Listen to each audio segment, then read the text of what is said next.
உங்கள இந்த ஆழமான தேடலுக்கு ரொம்பவே உற்சாகமா வரவேற்கிறோம். ஆமாம், இது வழக்கம் போல ஒரு மேலோட்டமான விஷயம் கிடையாது. ரொம்பவே ஆழமான ஒரு பயணம். கண்டிப்பா. நீங்க யோசிச்சு பாருங்க.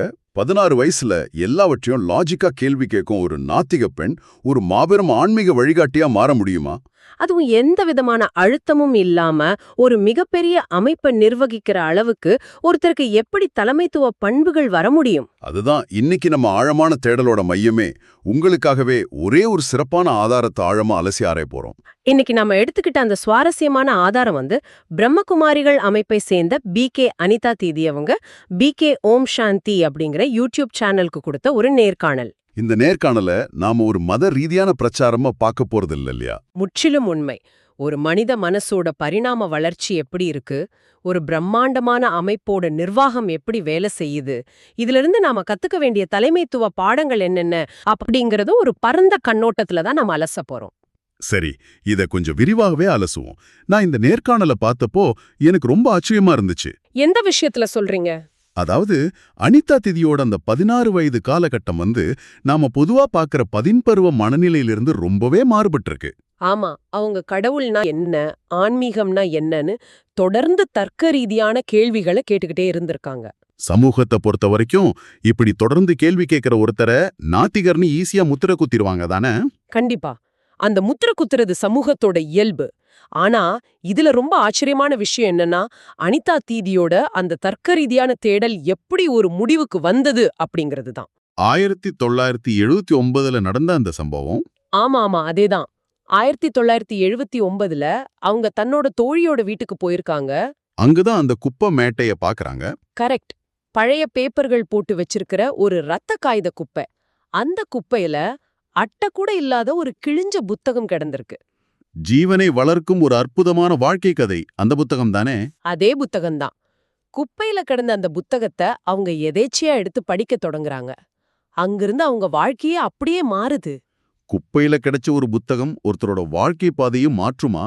இது கேட்கும் போதே ஏதோ சினிமா காட்சி மாதிரி தோணுது. நிஜமா அப்படிதான் தோணும். ஆனா லாஜிக்க மட்டுமே நம்புற ஒரு 10 பெண்ணோட மனச அந்த கிழிஞ்ச புத்தகம் ரொம்ப ஆழமா ஈர்த்திருக்கு. அதுக்கப்புறம் அவங்க முதன்முறையா ஆசிரமத்துக்கு போனப்ப நடந்த நிகழ்வு இன்னும் வியப்பா இருக்கு. ஆமா, அன்னைக்கு அவங்க தற்செயலா வெள்ளை நிற ஆடை அணிஞ்சு போயிருக்காங்க. அங்கிருந்த வழிகாட்டி மொழிகளை பார்த்ததும் உருவாக்கப்பட்ட பிரம்மா குமாரி விட்டான்னு சொல்லிட்டாங்க. அதான் பன்னி பனாய் பிரம்மா குமாரியா கை அப்படின்னு அவங்க சொல்லிருக்காங்க. அது மட்டும் இல்லாம இன்னொரு சுவாரஸ்யமான விஷயம் நடந்திருக்கு. அந்த 7 நாள் பயிற்சி முடிக்கிறதுக்கு முன்னாடியே வகுப்பெடுக்க ஆரம்பிச்சது தானே? எக்ஸாக்ட்லி. ஒரு வார கால பயிற்சி அவங்க முழுசா முடிக்கவே இல்ல. 4வது நாள்லயே அவங்க மத்தவங்களுக்கு வகுப்பெடுக்க தொடங்கிட்டாங்க. ஒரு 16 வயசு பெண்ணுக்கு எப்படி இவ்வளவு வேகம் சாத்தியமாச்சு? ஒரு மனிதனோட தேடல் சரியான தூண்டுதலை சந்திக்கும் போது அவங்களோட கத்துக்கிற திறன் பல மடங்கு அதிகரிக்கும். அவங்க தத்துவங்களை மனப்பாடம் பண்ணல, அதை ஆழமா உணர்ந்திருக்காங்க. இங்கதான் விஷயம் ரொம்ப சுவாரஸ்யமா மாறுது. இதெல்லாம் அவங்க குடும்பம் எப்படி ஏத்துக்கிட்டாங்க? அது ஒரு பெரிய போராட்டமா தான் இருந்திருக்கு. ஆசிரமத்துல இருந்து 2 மாசம் கழிச்சு அவங்க வீட்டுக்கு திரும்புறாங்க. அவங்க அம்மாவோட ரியாக்ஷன் எப்படி இருந்துச்சு? அம்மாக்கு ரொம்ப பெரிய அதிர்ச்சி. ஏன்னா அது வரைக்கும் ரொம்ப நவநாகரீகமா ஃபேஷனா உடைகளை அணிஞ்சிட்டு இருந்த பொண்ணு எதற்கெடுத்தாலும் கோவப்படுற பொண்ணு திடீர்னு எந்த அலங்காரமும் இல்லாம ரொம்ப அமைதியா மாறிட்டா. அது மட்டுமா, வெங்காயம் பூண்டு கூட சாப்பிடாம மாறிட்டதை பார்த்தா எந்த அம்மாவுக்கும் பயம் வரத்தான் செய்யும். அவங்க மகளை யாரோ மூளை செலவு செய்துட்டாங்கன்னு அந்த அம்மா பயந்துட்டாங்க இல்லையா? கண்டிப்பா.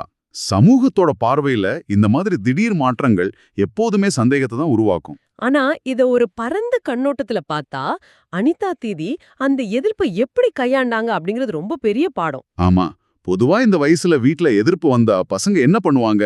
ஒண்ணு கோவப்படுவாங்க, இல்ல வீட்டை விட்டு ஊடிடுவாங்க. ஆனா அவங்க வீட்டை விட்டு ஓடல. தன்னோட படிப்புலயும் கவனம் செலுத்தி முதல் மாணவியா வந்தாங்க. அது மட்டும் இல்ல, வீட்டு வேலைகள் அத்தனையும் அவங்களே பொறுப்பெடுத்து செஞ்சாங்க. தன்னோட கலைத்திறனை பயன்படுத்தி 20க்கும் மேற்பட்ட ஓவியங்களை வரைஞ்சு வீட்டை அழகாக்குனாங்க. தன்னை ஆன்மீகத்துல புரிஞ்சுக்கிற ஒருத்தரையே கல்யாணம் பண்ணிக்குவேன்னா அவங்க நிபந்தனை விதிச்சது அவங்களோட மனமுதிர்ச்சியை காட்டுது. இது ஒரு அன்பான போராட்டம். தன்னை பற்றிய குடும்பத்தோட பயத்தை போக்குறதுக்கு அவங்க பொறுப்புணர்வை கையில் எடுத்தாங்க. 6-7 வருஷங்கள் கழிச்சு ஒரு பெரிய திருப்பம் நடந்திருக்குல்ல? ஆமா, அந்த திருப்பம் தான் மவுண்ட் அபு ஆசிரமத்துல நடந்திருக்கு. அவங்க அம்மா தீவிர ராமபக்தையாச்சே. கரெக்ட். அவங்க அம்மா மவுண்ட் அபு ஆசிரமத்துக்கு போனப்போ அங்கிருந்த தியான அறையில அவங்களுக்கு ராமரும் கிருஷ்ணரும் காட்சியளிச்சிருக்காங்க. ஒரு சாட்சாத்காரம் நடந்திருக்கு. ஆமாம், அந்த ஒரு ஆன்மீக அனுபவத்துக்கு பிறகுதான் முழு குடும்பமும் அந்த பாதைய முழுமையா ஏத்துக்கிட்டாங்க. சரி, இப்போ இந்த உரையாடலோட மிக முக்கியமான ஒரு பகுதிக்கு வருவோம். பிரம்மா குமாரிகள் அமைப்போட மூத்த தலைவர்கள், அதாவது தாதிகள்னு சொல்றாங்களே, அவங்கள பத்தி பேசுவோம். இதுதான் கார்ப்பரேட் உலகம் கத்துக்க வேண்டிய மிக முக்கியமான தலைமைத்துவ பாடம். தாதி பிரகாஷ்மணி அவங்களோட தத்துவம் ரொம்ப வித்தியாசமா இருந்துச்சு. நான் இவர்களுக்கு மேலாளர் அல்ல, தாய் அப்படின்னு சொன்னாங்களாமே. ஆமா, உலகெங்கும் இருக்கிற ஆயிரக்கணக்கான கிளைகளை நிர்வகிக்கிற ஒருத்தர் தன்னை மேலாளர் இல்லைன்னு சொல்றது ரொம்ப பெரிய விஷயம். எந்த கட்டளைகளும் இல்லாம இந்த அமைப்பு ஒரு இயந்திரம் மாதிரி செயல்படுறத எண்ணெய் தடவப்பட்ட சக்கரங்கள்னு வர்ணிக்கிறாங்க.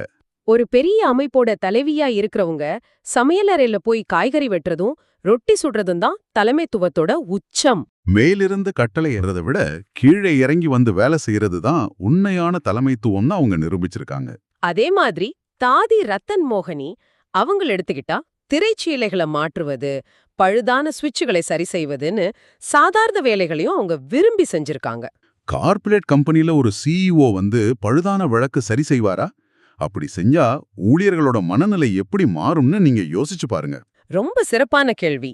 தாதி ஜானகி மற்றும் தாதி குல்சார் இவங்களோட ஆளுமையும் நம்ம கவனிக்க வேண்டிய ஒண்ணு. தாதி ஜானகியோட உள்ளுணர்வு பத்தி கலிபோர்னியா பல்கலைக்கழகம் ஒரு சான்றிதழே கொடுத்திருக்காங்க இல்லையா? ஆமா, மிகவும் நிலையான மனம் கொண்ட பெண் அப்படிங்கிற சான்றிதழ் அது. தாதி குல்சார் எந்த சூழ்நிலையிலையும் யாரையும் மதிப்பிடாத ஒரு அமைதியான நிலையில இருந்திருக்காங்க. தாதி ஜானகிய பத்தி பேசும்போது எனக்கு அந்த நெகிழ்ச்சியான சம்பவம் ஞாபகத்துக்கு வருது. நான் அதை இங்க பகிர்ந்துக்கணும்னு நினைக்கிறேன். கண்டிப்பா சொல்லுங்க. தாதி ஜானகிக்கு 100 வயசு இருக்கும்போது மருத்துவ கட்டுப்பாடுகள் காரணமா இனிப்பு சாப்பிடக்கூடாதுன்னு டாக்டர் சொல்லியிருக்காங்க. அப்பா ஒரு சகோதரி அன்பா ஒரு இனிப்ப, அதாவது கோயாட்டாலிய செஞ்சு எடுத்துட்டு வராங்க. அனிதா தேதி அந்த சகோதரிய தடுத்து நிறுத்துறாங்க இல்லையா? கரெக்ட். தாதிக்கு இதெல்லாம் கொடுக்க கூடாதுன்னு தடுத்து நிறுத்துறாங்க. ஆனா தூரத்துல இருந்து இதை கவனிச்ச தாதி ஜானகி அவங்களே நேரா வந்து அந்த இனிப்ப வாங்கி சாப்பிட்டுட்டாங்க. இதுல பாத்தீங்கன்னா விதிகளின்படி அனிதா தேதி செஞ்சது சரிதான். ஆனா தாதி ஜானகி அந்த லாஜிக்கே தாண்டி அந்த அன்பான உணர்வுக்கு மதிப்பளிச்சாங்க. இதுதான் சிறந்த தலைவர்களுக்கான அடையாளம். விதிகளை விட மனித உணர்வுகளுக்கு எப்படி மதிப்பளிக்க கூடாது, எப்படி மதிப்பளிக்க வேணும்னு இது காட்டுது. ஆமா, இது அன்பால விதிய அரவணைத்த செயல். சரி, அப்படியானால் இதற்கெல்லாம் என்ன அர்த்தம்? ஒரு சாமானிய மனிதர் இத நிஜ வாழ்க்கையில எப்படி பயன்படுத்துறது? அனிதா தீதி தன்னோட மேடை பேச்சுகளுக்கு எப்படி தயாராகிறாங்கன்னு ஒரு சுவாரஸ்யமான விஷயத்த சொல்லியிருந்தாங்க. அது ரொம்ப ஆச்சரியமான உண்மை. அவங்க மேடை பேச்சுக்கு முன் தயாரிப்பு செய்யறதே இல்லையா? பிரிப்பரேஷன் இல்லாமலே. ஆமா, மேடை ஏறுறதுக்கு முன்னாடி 2 நிமிஷம் அமைதியா இருந்து இறைவனை அழைச்சிட்டு பேச தொடங்குறாங்க. நான் இறைவனின் மடியில் விளையாடும் குழந்தை அப்படிங்கிற எண்ணம் அவங்களுக்குள்ள இருக்கிற அகந்தையே அழிச்சிடுது. நான் தான் செய்யறேன் அப்படிங்கிற ஈகோ இல்லாம இருந்தா பதற்றமோ பயமோ இருக்காது. இது கார்ப்பரேட் உலகில் இருக்கிற பர்ஃபார்மன்ஸ் பதற்றத்துக்கு ஒரு சிறந்த தீர்வு. அப்புறம் இந்த அமைப்பு எப்படி மத்தவங்களிலிருந்து வேறுபடுதுன்னு பார்த்தா, இங்க 40,000 முழு நேர அர்ப்பணிப்புள்ள சகோதரிகள் கவுன்சிலிங் செய்றாங்க. அதனால தனிப்பட்ட கவனிப்பு கிடைக்குது. ஆமா, அது மட்டும் இல்லாம அவங்க வெறும் தத்துவங்களை மட்டும் பேசுறதில்ல. நான் ஒரு ஆத்மா அப்படிங்கிற எண்ணத்தை தியானம் மூலமா ஒரு பயிற்சியாவே மாத்துறாங்க. தியரியை விட பிராக்டிக்கலுக்கு அதிக முக்கியத்துவம் கொடுக்கறாங்க. சரி, ஆன்மீகம்னா அது முதியவர்களுக்கானதுன்னு ஒரு பொதுவான எண்ணம் இருக்குல்ல? அதுக்கு அனிதா தீதி சொன்ன பதில் ரொம்ப ஆழமானது. ஆன்மீகம் என்பது மனதிற்கான உணவுன்னு சொன்னாங்க. உடம்புக்கு வேலை செய்ய எப்படி உணவு தேவையோ அதே போல வாழ்க்கைய சரியா வாழ மனசுக்கும் உணவு சிறு வயதிலிருந்து தேவைன்னு ரொம்ப ஆழமா பதிவு செஞ்சிருக்காங்க. காடுகளுக்கு போய் சந்நியாசி ஆகிறத விட குடும்பத்துல இருந்தபடியே உலகை சொர்க்கமா மாற்றுவதே உண்மையான ஆன்மீகம். ரொம்ப அருமையா சொன்னீங்க. அப்போ கோட்பாடுகளை நடைமுறைப்படுத்துவது, எந்த சூழ்நிலையிலும் அமைதியை கைவிடாமல் இருப்பது, மேலிருந்து கட்டளையிடாம இறங்கி வந்து வேலை செய்வது, இதையெல்லாம் இந்த தேடல் நமக்கு ரொம்ப தெளிவா உணர்த்திருக்கு. நிஜமாவே ஒரு அற்புதமான நிர்வாகம் எப்படி இருக்கணும்னு கத்துக்கிட்டோம். இப்போ இதை கேட்டுக்கிட்டு இருக்கிற உங்களுக்கான நேரம். உங்களோட அன்றாட பரபரப்பான வாழ்க்கையில இந்த மனதிற்கான உணவை நீங்க எப்படி எடுத்துக்க போறீங்க? அது ரொம்ப முக்கியமான கேள்வி. உங்கள் அலுவலகத்திலோ அல்லது வீட்டிலோ மேலாளராக இல்லாமல் தாயாக உங்களால செயல்பட முடியுமா அப்படின்னு கொஞ்சம் சிந்திச்சு பாருங்க. கண்டிப்பா எல்லாரும் யோசிக்க வேண்டிய விஷயம் இது. கடைசியா ஒரு சிந்தனைய உங்ககிட்ட விட்டுட்டு போறேன். தாதி ஜானகி அந்த இனிப்ப சாப்பிட்ட சம்பவத்தை மறுபடியும் நினைச்சு பாருங்க. அந்த கோயாட்டோலி சம்பவம். ஆமா, ஒருவேளை நமது பணியிடங்கள்லயும் சமூகத்திலையும் இறுக்கமான விதிமுறைகளை விட மனிதர்களோட தூய்மையான எண்ணங்களுக்கும் அன்பிற்கும் அதிக முக்கியத்துவம் கொடுத்தா இந்த உலகம் எப்படி மாறும்? ரொம்ப ஆழமான கேள்வி இது. உணர்வு பூர்வமான உள்ளுணர்வு தர்க்க ரீதியான விதிகளை மீறும்போது அங்க என்ன நடக்குது? இது பற்றி நீங்க தனியா யோசிச்சு பாருங்க. மீண்டும் அடுத்த ஆழமான தேடலில் சந்திப்போம்.